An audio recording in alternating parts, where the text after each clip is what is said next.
So,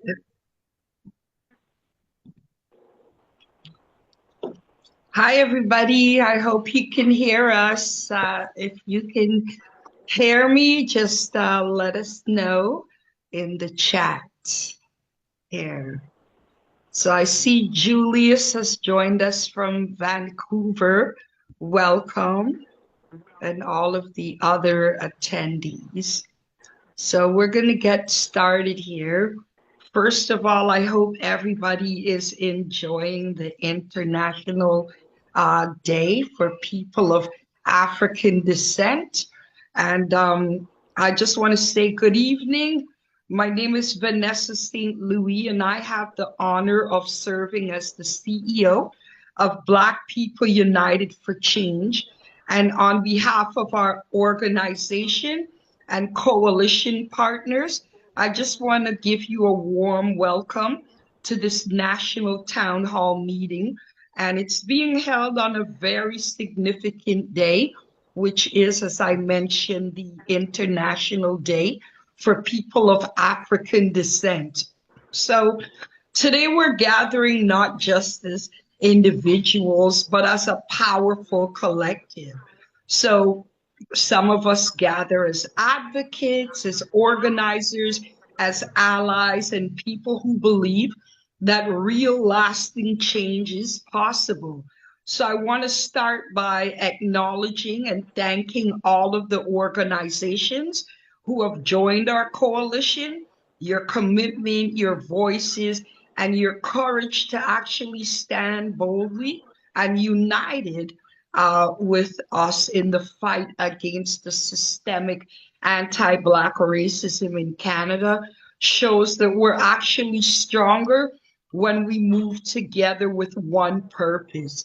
And that purpose is to achieve justice and equity through legislative reform. So I want to thank all of you who are in attendance this evening. You took the time to join us tonight. Your presence shows a shared belief that Canada needs to do better. And we as a collective, we need to address systemic inequities across every sector of life. And our communities deserve nothing less than a future that's actually deeply rooted in justice and not anti-Black racism and rooted in dignity and equality. So this evening, we're going to share with you our roadmap to justice for Black Canadians. It's a vision, a plan, and a call to action. The roadmap is not just a simple document created in recent months, it's actually part of a journey that began in Canada long ago. So, you know who started that journey? That was Harriet Tubman when she decided to bring the freed slaves from America to Canada. So I'm also honored to be joined by Jeffrey Bradley of the University of Ottawa, whose expertise, insight, and commitment to this cause actually adds enrichment to our collective work. And Jeffrey, if I forgot to say it before, I want to tell you thank you personally for joining me in presenting this important webinar tonight. So together, we're all going to walk through the vision of this roadmap. We're going to explain how it connects to the national petition, the upcoming rally, and our broader coalition building efforts. So, one more time in closing, I just want to say that our gathering here this evening is more than just a meeting. It's actually a moment in history. It gives us the chance to write a new chapter for Black Canadians and for all people who believe in equity and justice. So I'm grateful that you guys all came this evening, and I'm excited alongside Jeffrey to share, to listen to you, and to move forward with you. So thank you and welcome to this historic town hall. Jeffrey, over to you now. So, hello. Thank you so much, Vanessa, for the warm welcome and everybody who's on the town hall. Really appreciate you taking the time to come out on the International Day for People of African Descent. Um, yeah, I'm really happy to just be an ally here and someone who works with families, mostly of who are impacted by police violence and systemic racism. You may also notice that Claudette Kuczynski is also on the line as well, and we'll be getting into a little bit of a conversation when we get to the question and answer period. So I won't take up too much space, but maybe I'll turn it back over to Vanessa and take us through the roadmap to justice, and then we can have a question and answer period if people want to put up their hands or if you want to share something about what this day means to you, and how we can all work in solidarity for a world without any form of anti-Black racism. Jeffrey, thank you so much.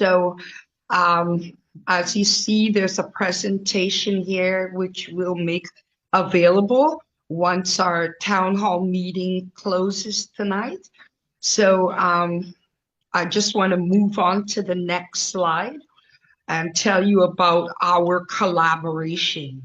So, Black People United for Change, we've actually collaborated with various organizations, not just in Ontario, but all across Canada, to petition the Canadian government to implement a long awaited change in legislation to end the systemic era of permissible anti-Black racism in Canada. So this coalition consists of many organizations who've actually come to agree that this endeavor can only be achieved by joining our voices in unity, our expertise, and amalgamating as one to demand an end to anti-Black racism in Canada. So what we've done, we've joined together and we've identified four key areas that call for immediate change in legislation, and that includes employment equity, the Canadian justice system, the Canadian education institutions, and the Mental Health Care Act in Canada. And so, how it all began. So, I'm going to take you back in history. In October of 2024, Black youths were disappearing at rapid succession. It was a very alarming rate. There was no mainstream media attention given to these missing Black youth. And a narrative was created that the missing youths were missing because of a broken home, criminal involvement, and there was actually no concern for their whereabouts. And at that time, Black People United for Change enlisted the help of Emma Ansa from the African Diaspora News Channel and decided together to generate a petition. That petition was a provincial petition which was submitted to the Legislative Assembly of Ontario and read out by local MPP Kristen Wong Tam of the NDP party. We also held a peaceful demonstration at the Legislative Assembly grounds of Ontario on April the 11th. Now, we anticipated that this demonstration would be heavily attended, especially by the Black community in Toronto. But our although it was not heavily attended, we still achieved the goal, which was to have the petition read before the Legislative Assembly. At this time, we then discovered that Black Canadians not only face marginalization, exclusion, and inequity in Ontario, but all across the nation. So, because many organizations in Canada are actually aligned with what we are trying to do, which is to eradicate racism in Canada. We decided that, instead of just working as a single organization or just one entity, why not join together and combat anti-Black racism? So you're probably wondering what we're doing right now. So far in the movement, we actually gained the support of the federal MP, Gord Johns. He actually sponsored the petition that we worked hard to get the minimum of 500 signatures so the petition could be certified and read into the House of Commons in Ottawa. We achieved and we actually gained more than 500 signatures. We also are organizing a demonstration on September the 18th at Parliament Hill. We organized a press conference, which will take place in the press room on Parliament Hill a little before the actual demonstration begins. And I want to tell you those who have joined this coalition.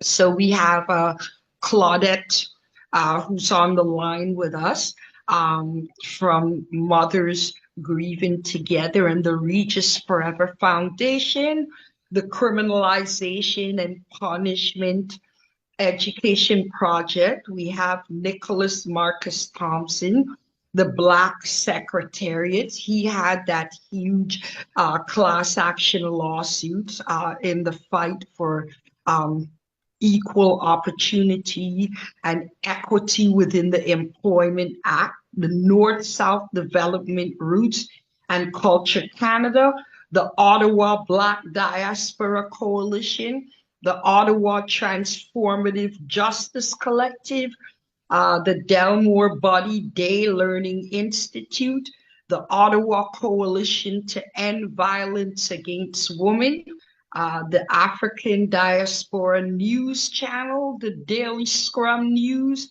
I mentioned the Regis Forever Foundation, the 613819 Black Hub, and the Canadian Federation of Students.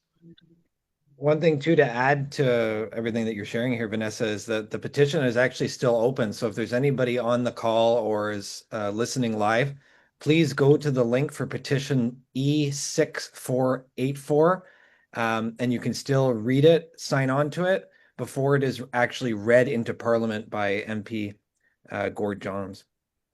Okay, I didn't know that you could still actually sign. Thanks for letting us know. I thought it closed, but if yes, as Jeffrey mentioned, if you would like to add more signatures, please visit the petition number that Jeffrey just read out, and you can write. Lily says Lily is part of our coalition. Oh, it did close. Sorry. Never Yeah, mind. cool. On the 19th. Yeah. Sorry, Jeffrey. Sorry to confuse you, That's okay. everybody. So at the start, we mentioned the four key areas that actually call for immediate change in legislation. So one of the first ones is the employment inequities for Black Canadians. So the Employment Equity Act was legislated to prohibit workplace discrimination and improve diversity. Uh, it actually does not exercise what it was legislated to do. What the employment equity does is it actually lumps Black Canadians under a broader visible minority umbrella. And why most people would say, well, what's the difference in why are Black people, why do they stand out in terms of visible minority? As you know, We face segregation in schools and public places. Um, our brothers and sisters in Nova Scotia, they had to escape from captivity from America and still face anti-Black racism. So the grouping of putting everyone together, it does actually serve as a hindrance to the government's ability to target and track the specific underrepresentation and the unique barriers faced by Black Canadians. So, although there's legislation associated with, preventing discrimination and marginalization and what have you. For visible minority, it is not specific to the Black Canadians in the workforce who face it the most. So the Canadian Employment Act, in summary, it demonstrates that legislation is a strategy that actually creates those barriers that we face. By they do this with wage gaps, inhibited career advancement. You know, when you've been working somewhere and there's a roof, that means there's only so far you can go, and discriminatory practices that do affect Black Canadians. The Black class action lawsuit that was spearheaded by Nicholas Thompson is a prime example. And what he sought to do was to implement structural solutions and accountability, but it was not certified as a class action in March of 2025, and the case is now under appeal with implications that are still actually unfolding. So that is where Canadian legislation falls short in terms of their Employment Equity Act, and we need to change that. And I see Jeffrey moved on to the next slide, and we could be here till twilight talking about the discrepancies in legislation when it comes on to the Canadian justice system and Black Canadians. So I'm going to get technical. Section 15 of the Canadian Charter of Rights and Freedoms guarantees equality before and under the law. But a lot of research and proof by way of statistics and what have you, it demonstrates that in practice, research and oversight, bodies have repeatedly found anti-Black bias at multiple points within the system. So the Ontario Human Rights Commission's major study of Toronto's police force, based on the Special Investigation Unit data, they actually found that Black people were seriously overrepresented in serious use of force incidents and police killings. So I'm going to talk about Claudette's daughter for one. Before I do, I want to say that they did research. So between 2013 and 2017, 70% of deaths from police shootings in the city of Toronto involve Black people, far above their population share. So Claudette's daughter, Regis Korchinski Packet, in 2020, uh, passed away after what they deemed fall from a high-rise balcony during police mental health call. And then we have my dear friend Anthony Griffin from Montreal in 1987.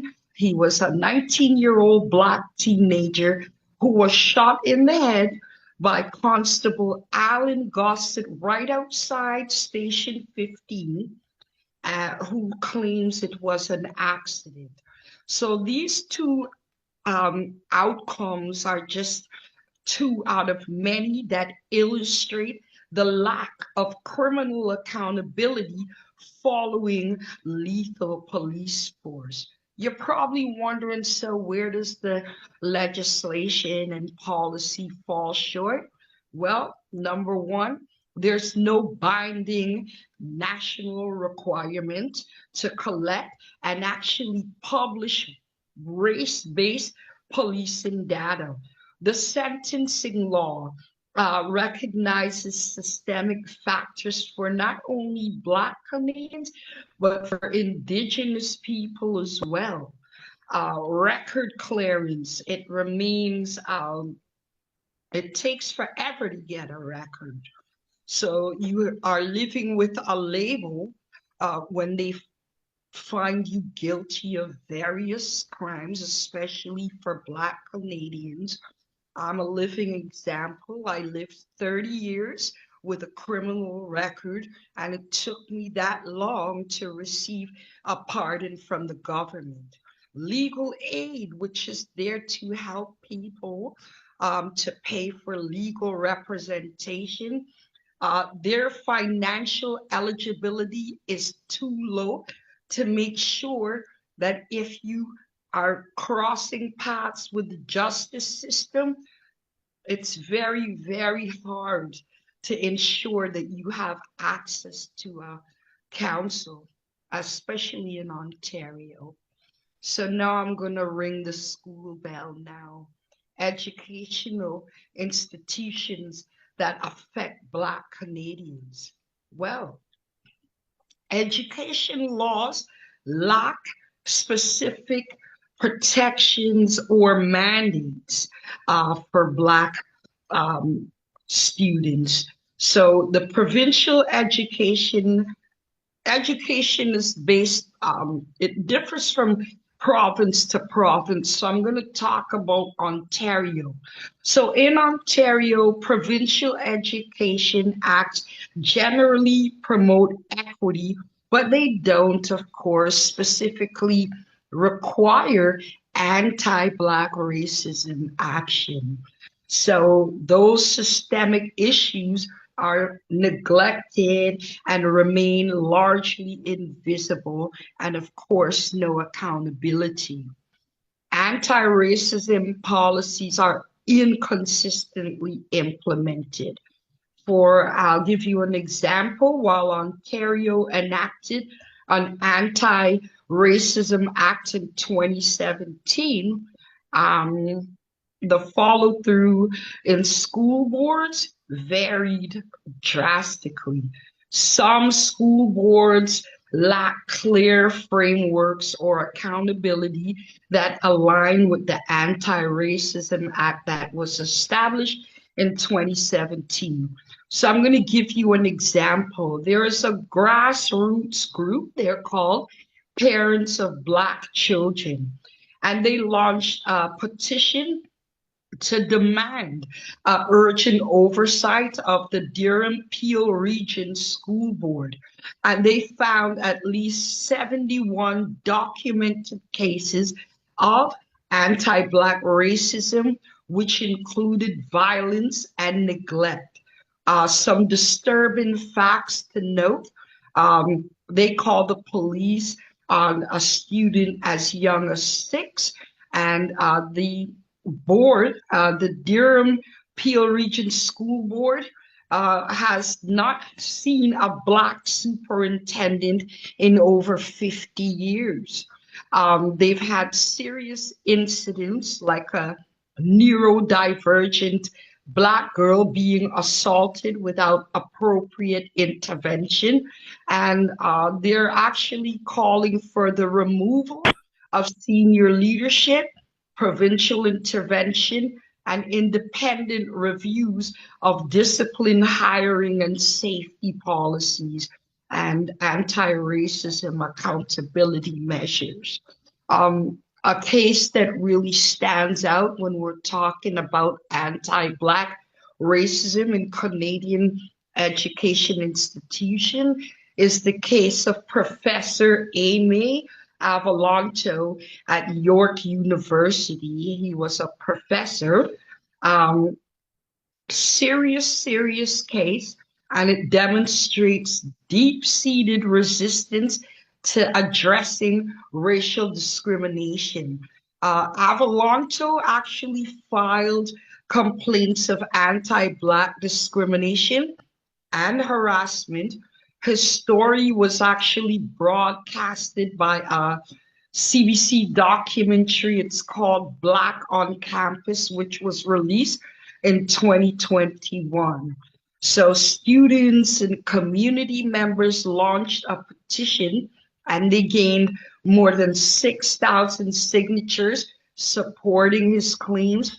And many criticized York University's external investigation findings.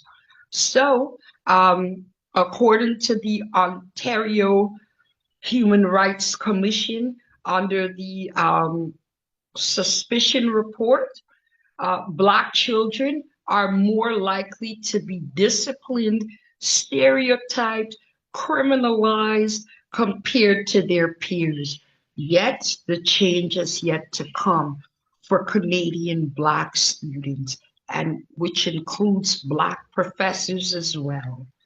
And the next slide, um, the last area that we identified that calls for immediate attention by the government of Canada is how Canadian legislation affects Black Canadians living with mental illness. And I like what this picture says here. It says you cannot talk about mental health in Canada without addressing the systemic barriers that Black communities face every day. So obstacles that we face, low utilization rates, a lack of culturally responsive care, systemic and social determinants, sorry about that, structural access barriers, youth-specific challenges, a lack of trust and representation. So the reason why there's so much stigma within the Black community in terms of actually seeking treatment for mental health and what have you is because our community, with good reason, we actually have a mistrust in medical institutions because of the ongoing medical racism. It discourages Black Canadians from seeking help. And 60% of Black Canadians said they'd be more comfortable seeking mental health support from Black providers. So, how the legislation fails Black Canadians living with mental illness or mental health concerns. Um, they create barriers. Mental health is criminalized for Black Canadians. You would find that a lot of the people who are incarcerated right now are actually living with mental illness. So moving on to the next slide, we just wanted to show you um, the organizations that are part of our coalition. Um, and the next slide. And Viola Irene Desmond, her legacy is actually our history. So in summary, this town hall meeting was called to invite you to lend your voice, your knowledge, and your commitment to collaborate with Canadians in urging the Canadian government to act quickly on the barriers in current legislation that continue to serve as a hindrance for Black Canadians, and it does stop us from living freely and equally in Canadian society. So your work in helping expose the inequities within Canadian laws, it actually shows that you already align with a mission embraced by many and many before us, such as Viola Desmond, Marian Herbert Bibb, Marianne Shad, Lincoln Alexander, and Rosemary Brown. They began this journey long ago and achieved significant progress for Black Canadians. But today, in the here and now, it's now up to us to carry on their vision across the finish line, not individually, but together as one. So, Jeffrey, if you move on to the next slide, if you as an organization or entity, whomever you are present on this Zoom meeting tonight, if you'd like to register to join the coalition, you could scan the QR right here to register. It will take you straight to a form. And that thank you, Jeffrey, for maneuvering between the slides. So I'm going to hand it over to you so our guests, our attendees can ask any questions they have. Thanks, Jeffrey. Sounds great. Yeah. Thank you for presenting the roadmap to justice. And yeah, I don't know if Claudette's mic's working, but I don't know. Claudette, did you want to say anything?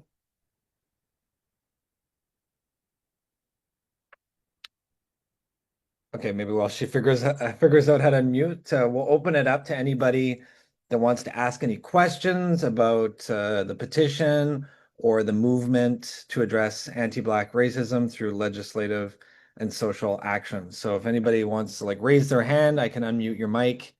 You can speak. Just try to keep it, your question to a minute to 2 minutes, and then we'll try to keep the responses short as well so that we're able to close off just before 8 o'clock.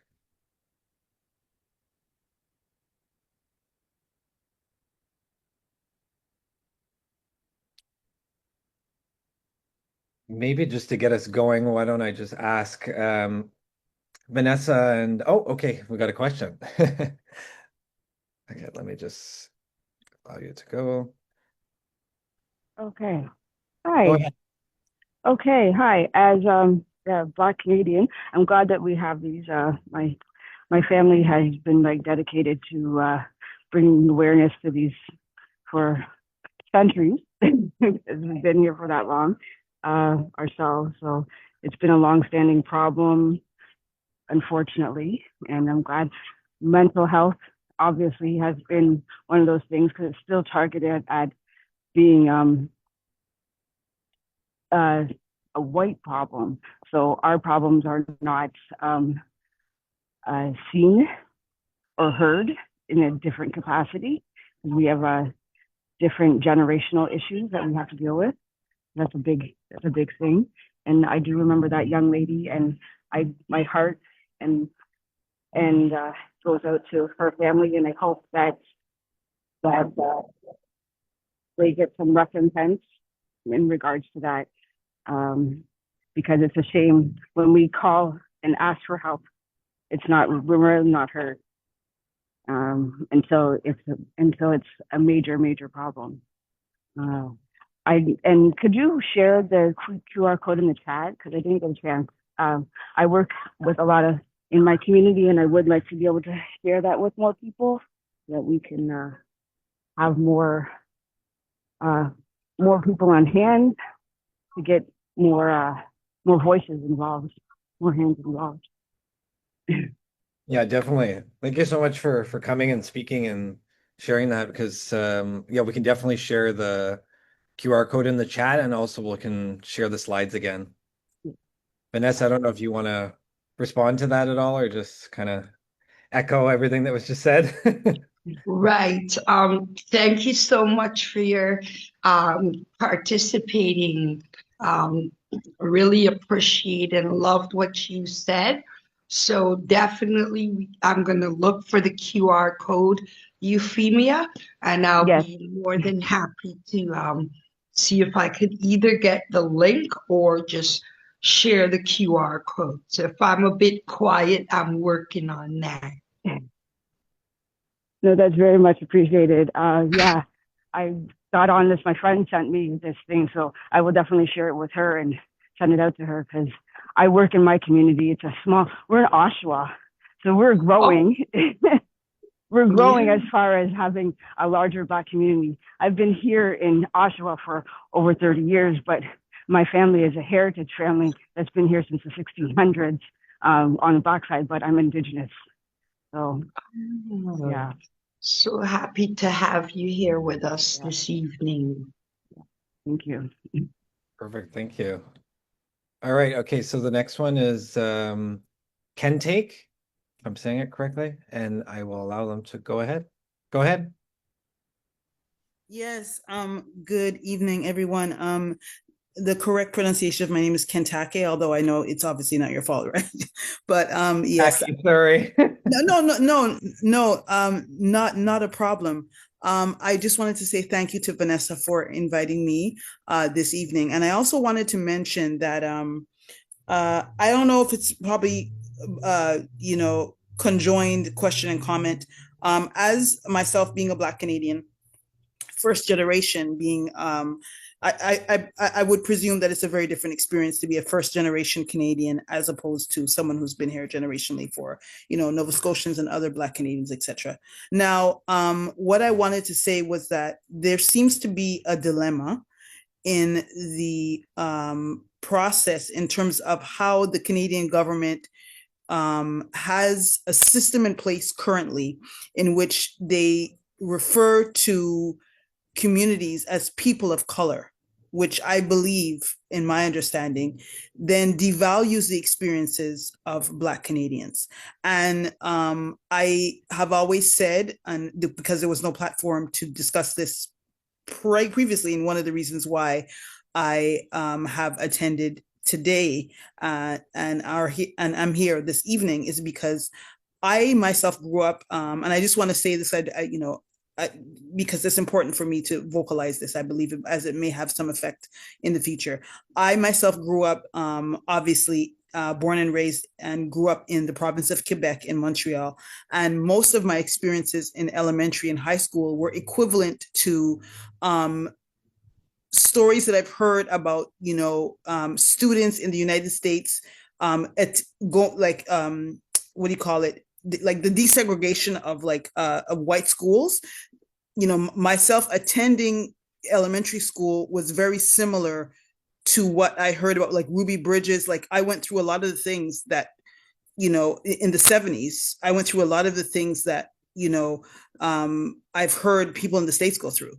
You know what I mean? But then it's almost like it was never really, it's almost as if that story cannot be told, or that story is silenced. And when I tell my son, sometimes he laughs at me because he doesn't think I'm telling the truth, or maybe he thinks it's just funny or something, I don't know. But when I say he laughs at me, he doesn't understand that Canada was once like this.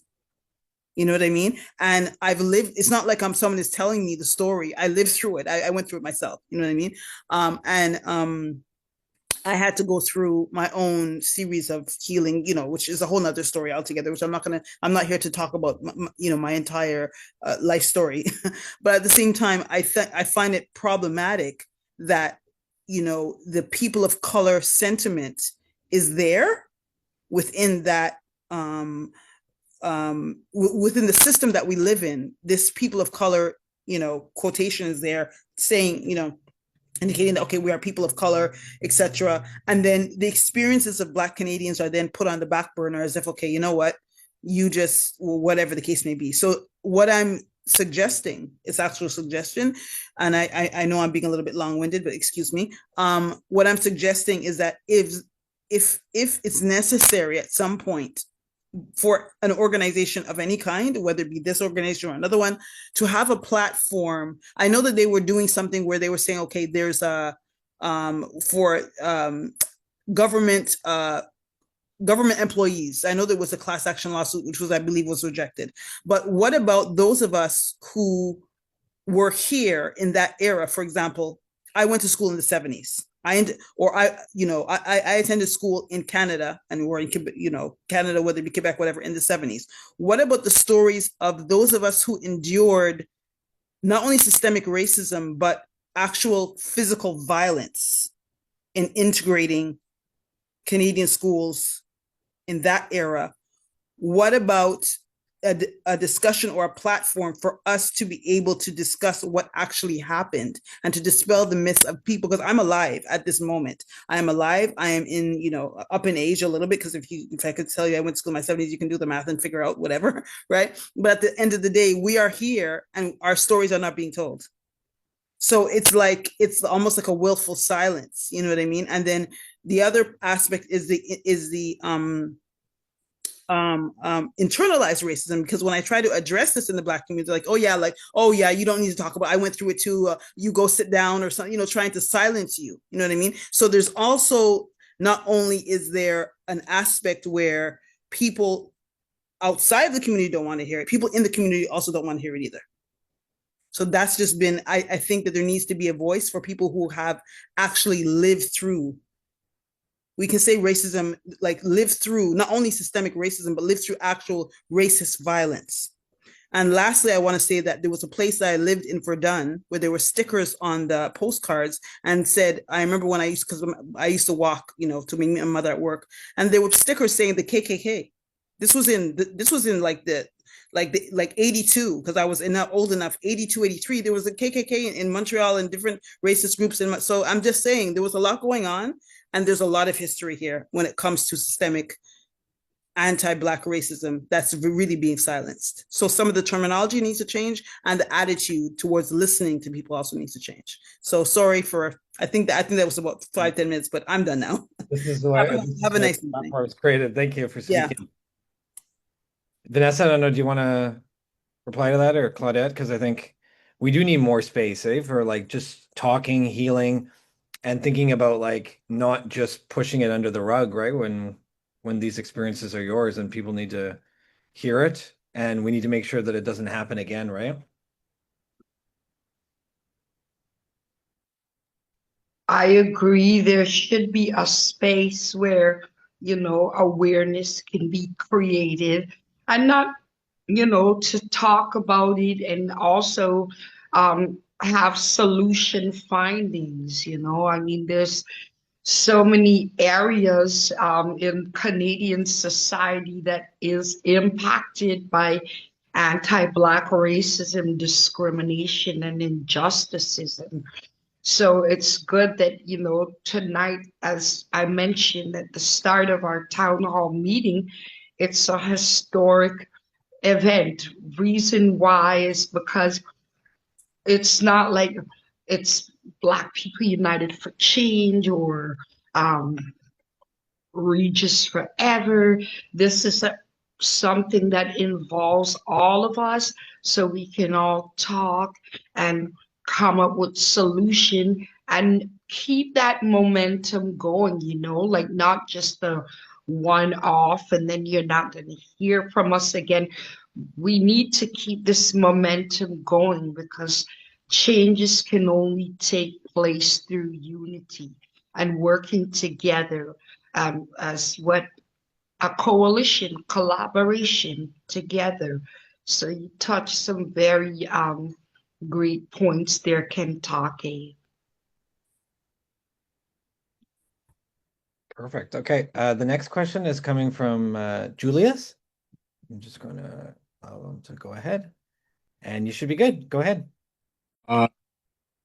First of all, thank you, Vanessa, for having me here today and for inviting me. And Jeffrey, thank you so much for all the work you guys have done so far up to this point, and our collective effort. Well, I represent Black of the African descent from Vancouver here in British Columbia.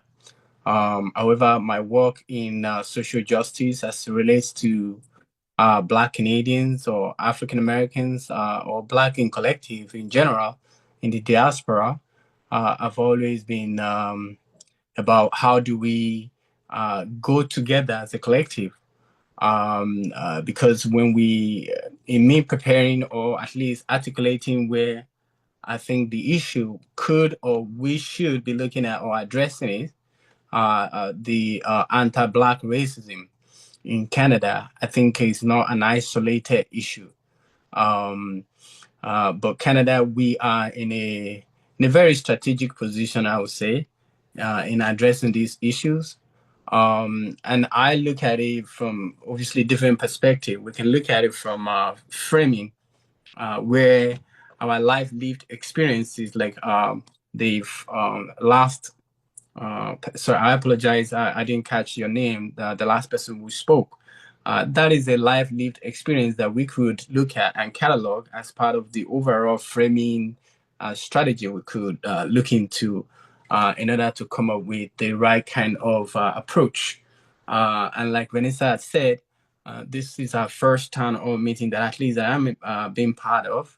And it's a collation that we could bring in all the different expertise or area of our expertise where we could help to frame the overall goal and directions in addition to what you've already done.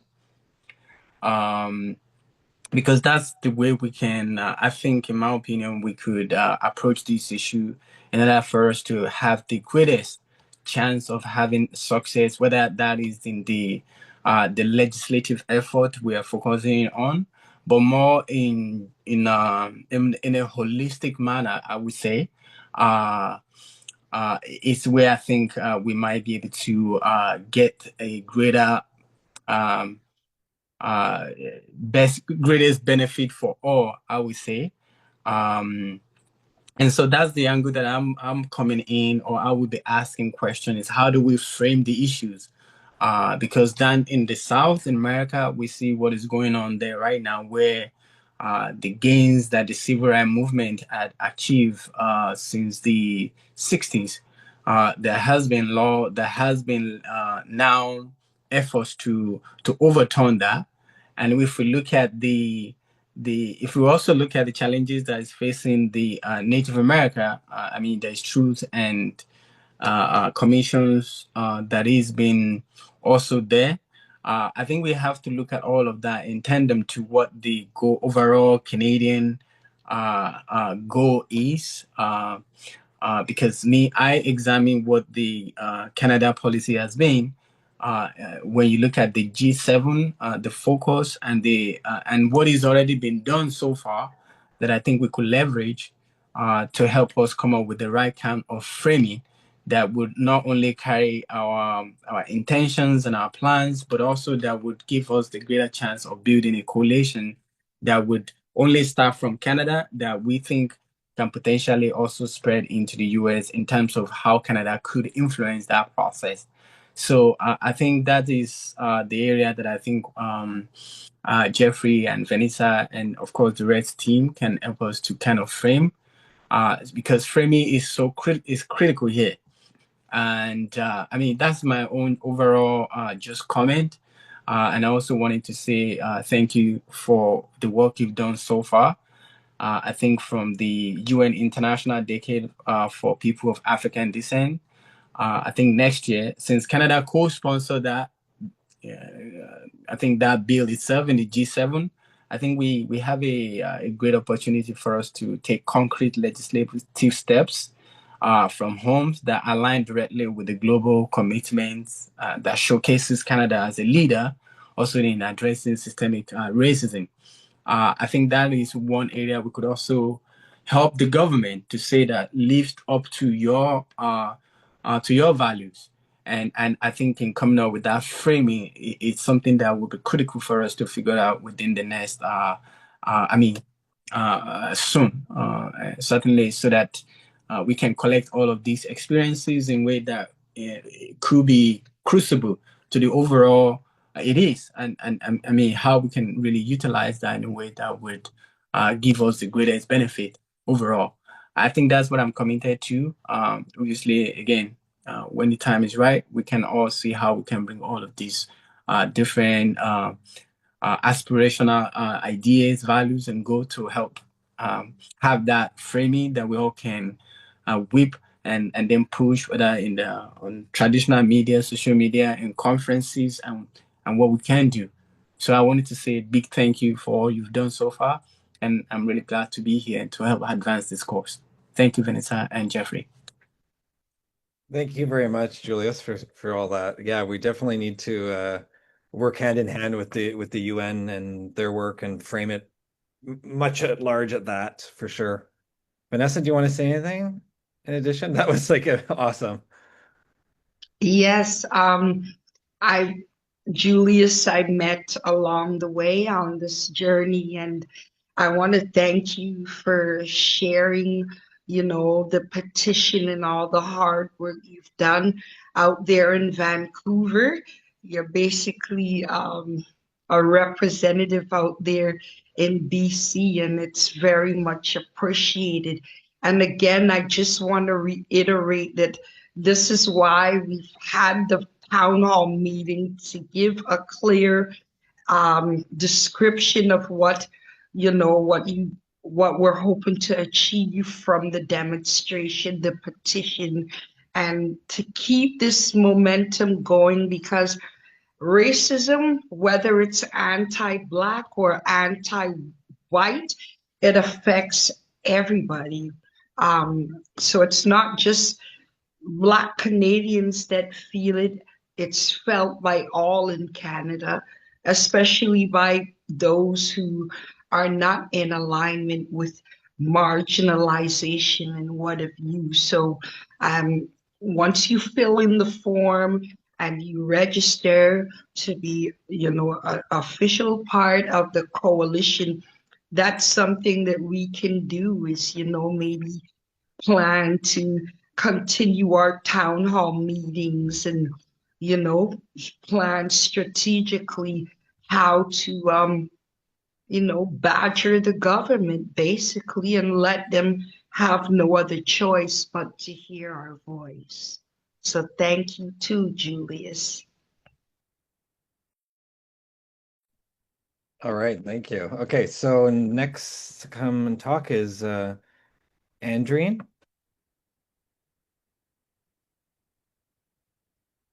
If you unmute, you should be good to go.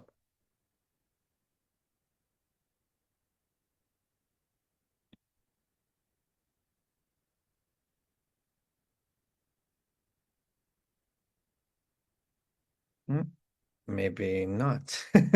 Might have been a hand accidentally. Okay. Unmute. Yeah, Can you you're hear good. me? Yeah, go ahead. Okay. All right. So I was just saying that thank you for, facilitating this meeting and, big thank you to Vanessa for inviting me to this town hall. I don't have much to add. I'm kind of new to this space. I just started a publication basically in April that was born out of the need for clarity and truth. Basically, after our newly minted Prime Minister Mark Carney stated that, Canada was founded on the three nations and stuff like that. And basically, for me, I felt that Black people were sidelined in that conversation, that our work and our heritage and our efforts were dismissed. So that gave me the impetus to start this magazine to share Black truth and, to convey our story. That being said, I came across Vanessa on Instagram. I came across her sharing her posts and, like a few of them. And that's how we connected just recently. And I've been an avid supporter of her cause since then. And I really appreciate and admire the work that she's doing. I know sometimes it can feel like a one-man show, part of the issue that we have.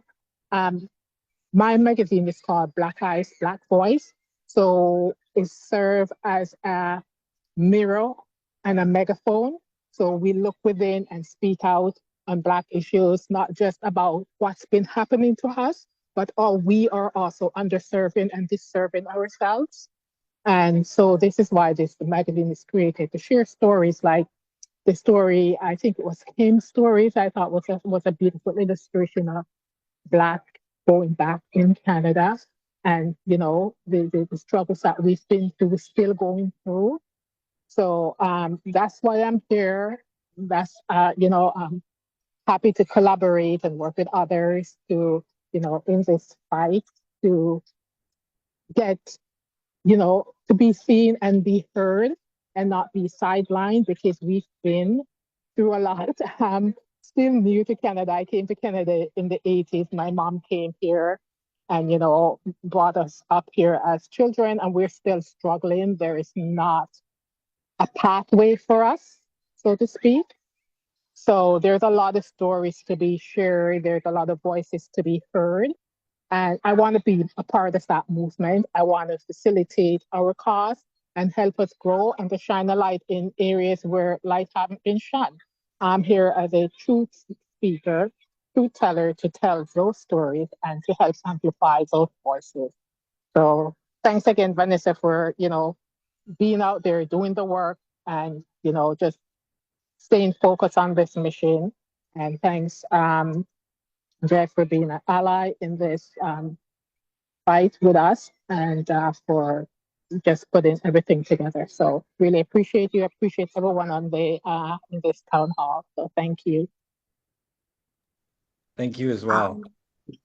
Yes. I was just gonna say, Angie, and I'm so glad that I met you as well. And if you could just share the URL because I've read your publications and they're pretty impactful and powerful. So if you could just put the URL in there. And you're only seeing Jeffrey and I tonight. We have a pretty great team. There's Claudette. There's Lily, who's with us in the chat room. Lily did the flyer for the demonstration and did an amazing job. There is actually more of our team, our coalition team.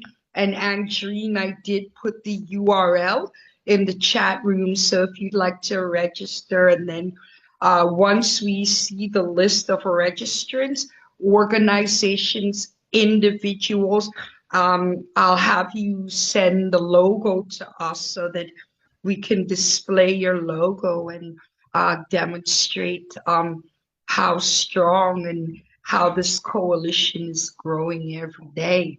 And I see that it's 8 o'clock now, so we were aiming from 7 to 8. Um, we have room for one more, and then we'll make sure that we send you this PowerPoint by email once we edit and what have you. So is there anyone else who has anything else they want to share? I think that's it.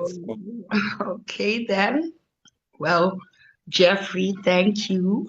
Thank you as Couldn't have well. done this town hall, and it wouldn't be a town hall meeting without everyone who joined us tonight, this evening. And I hope you enjoy the rest of the long weekend, and all the kids have a safe return back to school. And we will see you guys on Parliament Hill. Yes, yes. September 18th between 1 and 3. So spread the word. We're not taking no for an answer this time. Jeffrey, over to you.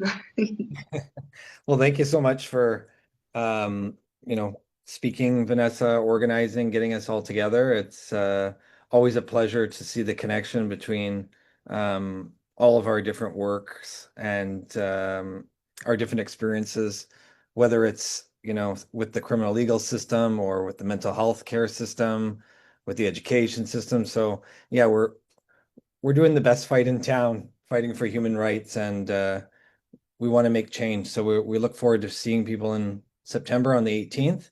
And please reach out, stay in contact, stay warm as the weather gets cooler. And just wanted to say as well, happy International Day for People of African Descent.